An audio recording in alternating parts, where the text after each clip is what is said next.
Pemirsa, barangkali Anda pernah merasa salah dalam membeli sebuah produk asuransi. Mengapa bisa demikian? Kita akan membahasnya tentunya dalam Cerdas 5 Menit mengenai kesalahan umum dalam membeli asuransi. Bersama saya Chandra Dewi di studio Metro Manulife telah hadir Bapak Indra Permana, Senior Agency Director dari PT Asuransi Jiwa Manulife Indonesia. Selamat pagi Pak Indra. Selamat pagi Chandra. Pak Indra, ini salah dalam membeli asuransi. Sebetulnya umum kesalahan apa yang biasa dilakukan ya Pak? Ya. Yang kesalahan yang paling banyak terjadi itu adalah orang membeli dalam jumlah uang pertanggungan yang terlalu kecil. Jadi dia sudah merasa happy, sudah punya uang pertanggungan dan merasa sudah cukup. Dan itu ternyata hasilnya beda, manfaat yang diperoleh berbeda begitu ya Pak ya? Tidak sesuai dengan ekspektasinya. Betul, jadi ada beberapa hal yang harus menjadi pertimbangan. Salah satunya adalah kita perlu tahu mengenai nilai ekonomi atau proteksi kebutuhan yang diinginkan. Apakah sudah sesuai dengan kondisi saat itu atau enggak? Oke, kadang-kadang kan memang kita sering ditawari untuk uang pertanggungan yang memang relatif pembayaran preminya kecil ya Pak ya, dan ini sangat menggiurkan pastinya ya. Apa sih yang harusnya kita lihat terlebih dahulu? Ya, adalah baik kita udah punya asuransi, tetapi pada saat kita sudah memiliki asuransi, kita perlu tahu bahwa asuransi yang tepat untuk kita adalah disesuaikan dengan nilai ekonomi kita saat ini. Sebetulnya kita bisa tidak sih menghitung uang pertanggungan kita sendiri Pak? Ya, bisa. Jadi kita tinggal tetapkan misalnya kebutuhan bulanan saya adalah 50 juta. Maka kita tinggal menghitung agar memastikan kebutuhan 50 juta itu tetap kita dapatkan oleh keluarga. Berapa uang pertanggungan yang kita dapatkan?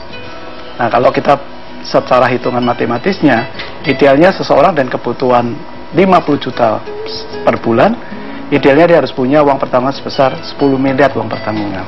Kira-kira perhitungannya demikian. Oke, selain uang pertanggungan, kesalahan umum yang biasanya dilakukan ini yang seperti apa Pak? Ya, yang sering juga dilakukan nasabah itu adalah masalah ahli waris.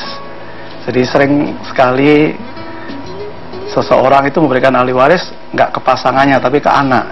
Jadi ahli waris saya anak aja. Justru tidak ideal ya Pak ya seperti itu ya. Mengapa? Secara umum orang tua kadang-kadang taruh anaknya ya, karena dia berpikir kan ini untuk anak saya aja. Tapi pada dasarnya pada saat klaim itu terjadi, walaupun kita udah tunjuk anak, tapi sepanjang anak itu belum dewasa, belum 21 tahun, belum menikah, maka pada akhirnya kan perwalian, dan perwalian kembali lagi kepada orang tuanya. Berikutnya apa lagi biasa yang kesalahan yang umumnya terjadi? Yang juga kesalahan yang terjadi kadang-kadang nasabah karena sering mungkin ada dorongan dari agen penjual membeli yang nggak sesuai kebutuhan. Jadi misalnya saya butuh kebutuhan untuk misalnya dana pensiun gitu. Itu akan berbeda dengan seseorang yang membeli untuk kebutuhan pendidikan anak misalnya.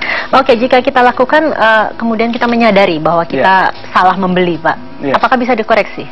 Ada yang kita bisa lakukan adalah misalnya masalah ahli waris ya, kita selama ini kita udah kasih anak, kita bisa ajukan untuk melakukan perubahan polis, dan perubahan polis itu bisa dilakukan. Nah, untuk itulah sebaiknya kita secara berkala, idealnya setiap 3 tahun sekali kita mereview polis-polis yang kita udah milikin. Jadi termasuk ada perubahan ahli waris, mungkin dulu anaknya 2, sekarang jadi 3. Kita bisa tambahkan kemudian di dalam polis asuransi kita. Bagaimana jika kita menyadari kesalahan pada saat kita sudah mengajukan klaim Pak, ternyata? Nah, repotnya di situ. Kalau saya udah tunjukin anak dan sebagai ahli waris, dan pada saat kita udah meninggal, maka anak itu akan menjadi ahli waris kita. Nah, harus dilakukan satu upaya di mana akan ada perwalian ya, anak yang memberikan kuasa tetap kepada pasangannya, ibunya atau ayahnya untuk memberi kuasa. Nah, itu kan butuh waktu dan butuh proses. Jadi bisa dilakukan nggak masalah, tapi sebaiknya terjadinya itu sebelum terjadi klaim, itu akan lebih baik lagi. Baik Pak Indra, terima kasih banyak atas informasi dan kehadirannya ya Pak ya. Dan pemirsa, demikianlah Cerdas 5 Menit, Cerdas Finansial untuk episode kali ini. Saya Chandra Dewi, terima kasih dan